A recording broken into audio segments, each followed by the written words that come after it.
आज का ये एपिसोड शुरू करने से पहले एक छोटी सी बात। क्या आप भी अपना पॉडकास्ट बनाने की सोच रहे हैं? तो एंकर ट्राई कीजिए। ये पॉडकास्ट बनाने का सबसे आसान तरीका है। नंबर 1, ये फ्री है। नंबर 2, इसमें कई सारे ऐसे टूल्स हैं जो आपको अपने फ़ोन और कंप्यूटर पर रिकॉर्ड और एडिट करने की फैसिलिटी देते हैं। नंबर 3, आप अपने पॉडकास्ट को डिस्ट्रीब्यूट भी कर सकते हैं, जिससे इसे स्पॉटिफाई और दूसरे प्लेटफॉर्म पर सुना जा सके। तो डाउनलोड कीजिए फ्री एंकर ऐप या विजिट कीजिए anchor.fm पर अपना पॉडकास्ट स्टार्ट करने के लिए। ये तो थी एक छोटी सी जानकारी, और अब शुरू करते हैं एपिसोड का सिलसिला। तो आज के एपिसोड में लीजिए सुनिए फणीश्वर नाथ रेणु के लिखे उपन्यास मैला आंचल का भाग 25, मेरी यानी समीर गोस्वामी की आवाज में। बावन दास आजकल उदास रहा करता है। दास जी, चुन्नी गुसाई का क्या समाचार है? रात में बालदेव जी सोने के समय बावन दास से बातें करते हैं। चुन्नी गुसाई तो सोशलिस्ट पार्टी में चला गया। बालदेव जी आश्चर्य से मुंह फाड़ कर देखते ही रह जाते हैं। बालदेव जी भाई, अचरज की बात नहीं, भगवान जो करते हैं अच्छा करते हैं। याद है दास जी, चन्नन पट्टी की सभा, तिवारी जी का लेक्चर और तनुकलाल का गीत? याद करके आज भी रोआं कलप उठता है। गंगा रे जमुनवा की धार। लेकिन भारत माता अब भी रो रही हैं बालदेव। बावनदास को नींद आ रही है। बालदेव जी चमक उठते हैं। भारत माता अब भी रो रही हैं? क्या कहता है बावनदास? बावनदास करवट लेते हुए कहता है, बिलैती कपड़ा के पिकेटिंग के जमाने में चानमल सागरमल के गोला पर पिकेटिंग के दिन क्या हुआ था सो याद है तुमको बालदेव? चानमल मड़बाड़ी के बेटा सागरमल ने अपने हाथों सभी वोल्टियरों को पीटा था। जेहल में वोल्टियरों को रखने के लिए सरकार को खर्चा दिया था। वही सागरमल आज नरपतनगर थाना कांग्रेस का सभापति है। और सुनोगे? दुलारचंद कापरा को जानते हो ना? वही जुआ कंपनी वाला। एक बार नेपाली लड़कियों को भगाकर लाते समय जो जुगबनी में पकड़ा गया था, वो कटहा थाना का सेक्रेटरी है। भारत माता और भी जार बेजार रो रही हैं। बालदेव जी को आश्चर्य होता है। वो बावन दास से बहस करना चाहता है, लेकिन बावन तो खर्राटा लेने लगा। बालदेव जी की समझ में कोई बात नहीं आ रही है। भारत माता जार बेजार रो रही हैं। बावन दास, चुन्नी गुसाई और बालदेव जी तीनों ने एक ही दिन इस संसार के माया मोह को त्याग कर सुराजी में नाम लिखवाया था। गृहस्थ चुन्नी गुसाई, 4 बीघे जमीन, 2-4 आम कटहल के पेड़, एक गाय और 2 छोटे छोटे लड़कों का एकमात्र अभिभावक, स्वभाव से धर्मभीरु, चंदनपट्टी में सभा देखने गया। तिवारी जी ने भाखन दिया और तनुकलाल ने गीत गाया। सभी रोने लगे। चुन्नीदास के मन का मैल भी आंसुओं की धारा में बह गया। उसी दिन सुराजी में नाम लिखा गया। चरखा करघा, झंडा तिरंगा और खद्दर को छोड़कर सभी चीजें मिथ्या हैं। सुदेशी बाना, विदेशी बैकाठ। अरे दिसवा के सब धन धान विदेशवा में जाए रहे, महंगी पड़त हर साल कृषक अकुलाए रहे। दुहाई गांधी बाबा, गांधी बाबा के लिए क्या करें? देश के हर एक आदमी का कर्तव्य है। का करें गांधी जी अकेले तिलक पर लोक बसे, कवन सरोजनी के आस अबहीं परदेस रही। दुहाई गांधी बाबा, चुन्नीदास को अपने शरण में ले लो प्रभु। विदेशी कपड़ा बैकाठ, नीमक कानून, जेल, गांजा दारू छोड़िए प्यारे भाइयों, जेल, व्यक्तिगत सत्याग्रह, जेल, 1942, जेल, सब मिलकर 10 बार जेल यात्रा कर चुका है चुन्नी गुसाई। और वो सोशलिस्ट पार्टी में चला गया। बावनदास, पूर्व जन्म का फल अथवा सृजनहार की मर्जी, प्रकृति की भूल अथवा थायराइड, थाइमस और प्यूटिटरी ग्लैंड्स के हेरफेर। 1.5 हाथ की ऊंचाई, सावला रंग, मोटे होठ, अचरज में डाल देने वाली दाढ़ी और चौंका देने वाली मोटी भौंडी आवाज, ऊंचाई के हिसाब से आवाज 10 गुना भारी, अजीब चाल, मानो लुढ़क रहा हो, अज्ञात कुलशील, जन्मजात साधु, जिस ओर होकर गुजरता लोगों की निगाहें बरबस अटक जातीं। फिर ताज्जुब की हंसी मुस्कुराहट, पीछे पीछे बच्चों का हुजूम, तमाशा, कुत्ते भूंकते, इंसान हंसते, गर्भवती औरतें छिप जाती अथवा छिपा दी जातीं। और जब भगवान ने उसे चलता फिरता तमाशा ही बनाकर भेजा है, लोग उसे देखकर खुश हो लेते हैं, तो क्यों ना वो पारिश्रमिक मांग ले। दे मैया कुछ खाने को, भगवान भला करेंगे। सीताराम सीताराम। चंदनपट्टी की उस सभा में तिवारी जी के भाखन और तनुकलाल के गीत ने इस 1.5 हाथ के आदमी को ही झकझोर दिया था। न जाने पूर्व जन्म के किस पाप का फल भोग रहा हूं। क्या होगा ये शरीर रखकर? चढ़ा दो गांधी बाबा के चरण में, भारत माता की खातिर। अरे दिसवा के खातिर मजरूल हक भैले फकीरवा से, दी भैले रजिंदर प्रसाद देशवासियों। और वो तो फकीर ही है। चुन्नी गुसाई ने नाम लिखा लिया। मेरा भी नाम लिख लिया जाए। रामकिशुन की स्त्री उसे देखती ही चिल्ला उठी, भगवान, 52 भगवान। उन्होंने पूर्णिया आने के लिए कहा था। सीताराम सीताराम, वंदे महातरम वंदे महातरम। जिले की राजनीति के जनक रामकिशुन बाबू के बंगले पर वो जिस समय हाजिर हुआ, उस समय पुलिस की लॉरी खड़ी थी। दरोगा साहब इंतजार कर रहे थे। रामकिशुन बाबू अपनी आभा रानी को जरूरी हिदायतें दे रहे थे। वंदे महातरम वंदे महातरम। तुमी जाओ अमार जन्य भेबो ना, ओई द्याख्यो भगवान अमार काछे निजे ही ऐसे गछे। आभा रानी की आंखें आनंद से चमक उठी थीं। आभा रानी ने वावनदास को भगवान छोड़कर किसी दूसरे नाम से कभी नहीं पुकारा। कुछ दिनों बाद आभा रानी भी गिरफ्तार हुई। बावन भी पकड़ा गया। पुलिस ने एक आटा डंडा लगाकर उसे भगा देना चाहा, पर पहले ही डंडे की चोट को आभा रानी ने झपटकर अपने शरीर पर ले लिया तो पुलिस के पांव के नीचे की मिट्टी खिसक गई थी। आमार भगवान के मारो ना। खून से लथपथ खादी की सफेद साड़ी, पत्थर को भी पिघला देने वाली करुणा से भरी बोली, आमार भगवान। 52 के पूर्व जन्म के सारे पाप मानो अचानक ही पुण्य में बदल गए। सूखे ठूंठ में नई कौपल लग गई। उसके मुंह से मोटी आवाज निकली थी, मां मां। महात्मा गांधी जी भी आभा रानी को मां ही कहते। 1934 में भूकंप पीड़ित क्षेत्रों के दौरे पर जब बापू आए थे, साथ में थे रामकिशुन बाबू, आभा रानी और बावनदास। बावनदास के बिना आभा रानी एक डग भी कहीं नहीं जा सकती। गांधी जी हंसकर बोले थे, मां, तुम्हारे भगवान से ईर्ष्या होती है। दंतहीन पोपले मुंह की वो पवित्र हंसी, बच्चों की हंसी जैसी। फुलकाहा बाजार, लाखों की भीड़, ऊंचा मंच, महात्मा गांधी की जय। रह रहकर आकाश हिल उठता है। जय, फिर आकाश हिलता है। रेलमपेल, पुष्पवृष्टि, चरण धूलि, सीटी, स्वयंसेवक, कार्डन डालो, घेरा घेरा। मंच पर आगे आगे रामकिशुन बाबू, आभा रानी के कंधे का सहारा लिए गांधी जी। वही गांधी जी। जय जय। आभा रानी हाथ का सहारा देकर फिर किसी को मंच पर चढ़ा रही है। कौन है वो?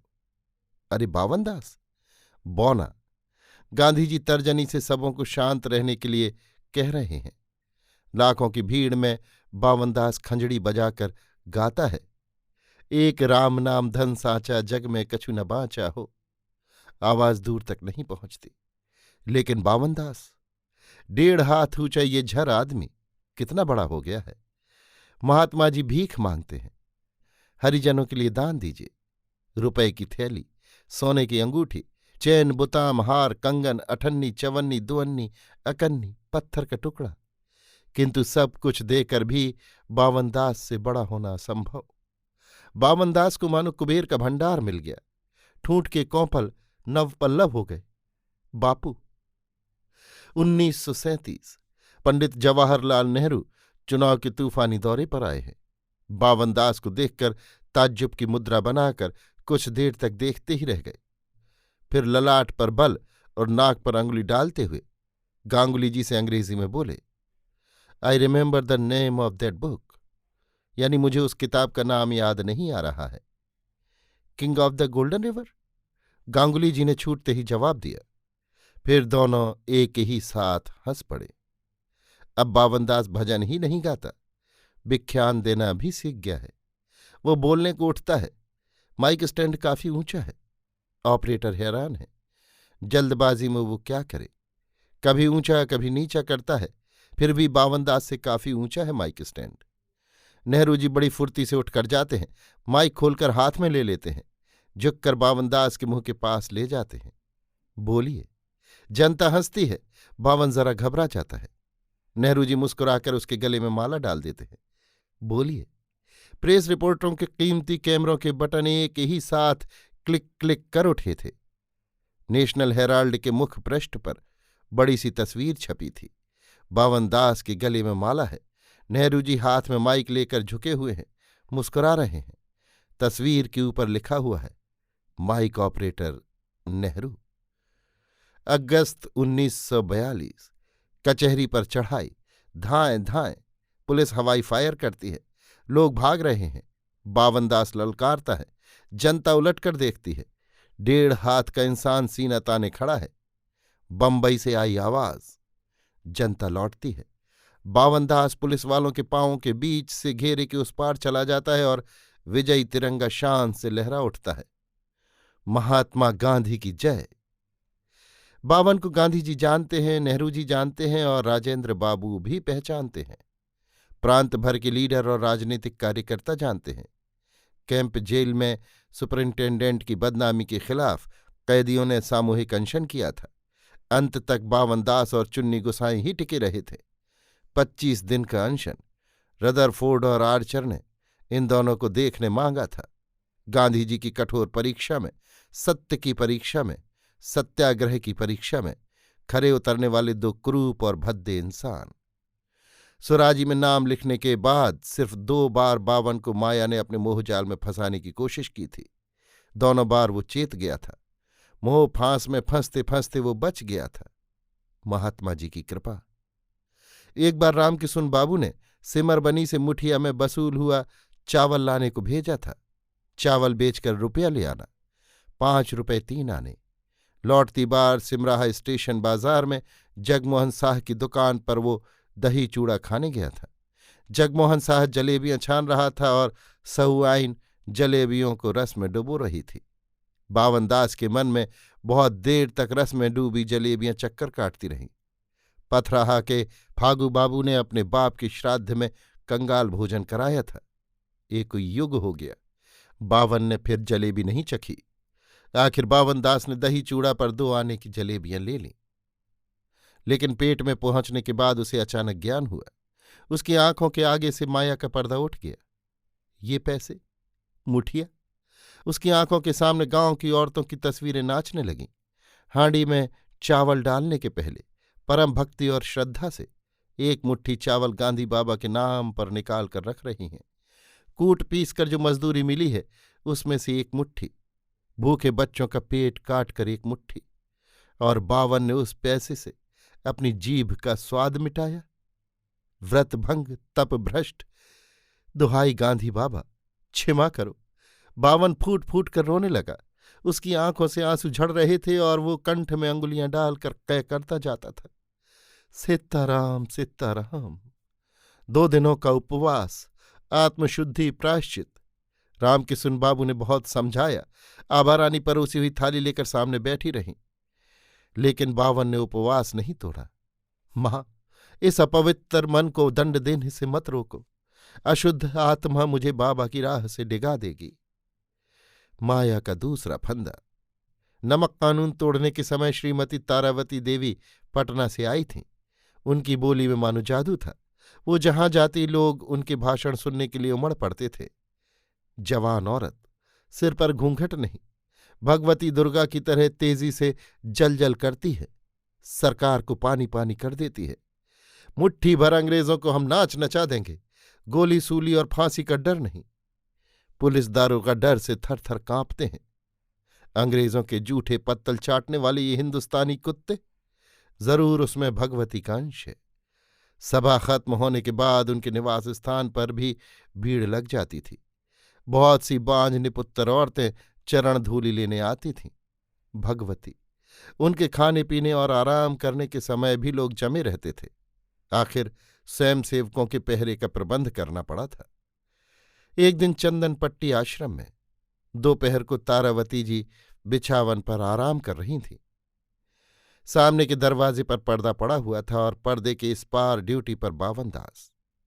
फागुन की दोपहरी, आम की मंजरियों का ताज़ा सुवास लेकर बहती हुई हवा पर्दे को हिला हिलाकर अंदर पहुंच जाती थी। तारावती जी की आंखें लग गई। बावन ने हिलते डुलते पर्दे के फांक से यों ही जरा झांक कर देखा था। उसका कलेजा धक कर उठा था, मानो किसी ने उसे जोर से पीछे की ओर धकेल दिया हो। धीरे धीरे पर्दे को हिलाने वाली फागुन की आवारा हवा ने बावन के दिल को भी हिलाना शुरू कर दिया। बावन ने एक बार चारों ओर झांक कर देखा, फिर पर्दे के पास खिसक गया। झांका, चारों ओर देखा और तब देखता ही रह गया।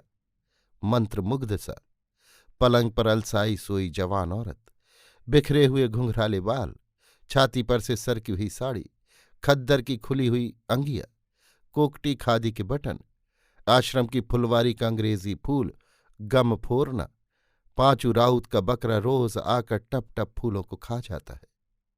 बावन के पैर थरथराते हैं। वो आगे बढ़ना चाहता है। वो जानता है वो इस औरत के कपड़े को फाड़कर चित्थी चित्थी कर देना चाहता है। वो अपने तेज नाखूनों से उसके देह को चीर फाड़ डालेगा। वो एक चीख सुनना चाहता है। वो अपने जबड़ों से पकड़कर उसे झकझोरेगा। वो मार डालेगा इस जवान गोरी औरत को। वो खून करेगा। है? सामने की खिड़की से कौन झांकता है? गांधी जी की तस्वीर, दीवार पर गांधी जी की तस्वीर। हाथ जोड़कर हंस रहे हैं बापू। बाबा, धधकती हुई आग पर एक घड़ा पानी। बाबा क्षमा क्षमा, 2 घड़े पानी, दुहाई बापू, पानी पानी पानी, शीतल जल ठंडक। बावन आंखें खोलता है। रामकिशन बाबू पानी की पट्टी दे रहे हैं। मां पंखा झल रही हैं। गांगुली जी चुपचाप खड़े हैं और घबराई हुई तारावती कह रही है, चीख सुनकर मेरी नींद खुली तो देखा ये धरती पर छटपटा रहा है। दूसरे दिन आभा रानी एक गिलास टमाटर का रस देते हुए बोली थी, भगवान, आज थे कि तुम्हारे रोज एक गिलास ए रस और रात्रि दूध खेते हबे। लेकिन बावन तो 7 दिनों का उपवास व्रत ले चुका था। आत्मशुद्धि, इंद्रिय शुद्धि, प्रायश्चित। आभा रानी ने गांगुली के पास जाकर धीरे धीरे सारी कहानी सुना दी। गांगुली जी, आप मां को समझा दीजिए, मैं व्रत तोड़ नहीं सकता। कल माया ने। गांगुली जी ने हंसते हुए आभा रानी से कहा था, भगवानेर व्रत भंग हुआ असंभव, कारण गुरुतर, तबे आपनार भाग्य भालो जे बेचारा के सूरदासेर कथा मने पड़नी, नईले एत खनार भगवानेर चोख थाक तो ना। यानी भगवान का व्रत भंग होना असंभव है। आपका भाग्य अच्छा है कि उन्हें सूरदास की बात याद नहीं आई, वरना अब तक भगवान की आंखें नहीं रहती। आभा रानी अवाक होकर गांगुली जी की ओर देखती रह गई थी। कि जानी बापू, देवताओं और मंदिरों के नगर बनारस में रहकर भी आभा रानी को सबसे पहले अपने भगवान की याद आती है। कभी कभी गांगुली जी के नाम पर मनी ऑर्डर आता है, भगवानेर कापड़ेर जन, भगवानेर दूधेर जन। और वही बावनदास कहता है, भारत माता जार बेजार रो रही हैं। बालदेव जी को लक्ष्मीदासिन की याद आती है, वो भी रो रही थी। लेकिन कालीचरण, सोसलेट पार्टी। बालदेव निराश नहीं होगा, उसे नींद नहीं आ रही है, बहुत खटमल है। हाँ, वो कल बावनदास से पूछेगा, यदि घर में खटमल ज्यादा हो जाए तो क्या घर में ही आग लगा देनी चाहिए। अभी आप सुन रहे थे फणीश्वर नाथ रेणु के लिखे उपन्यास मैला आंचल का भाग 25 मेरी यानी समीर गोस्वामी की आवाज में।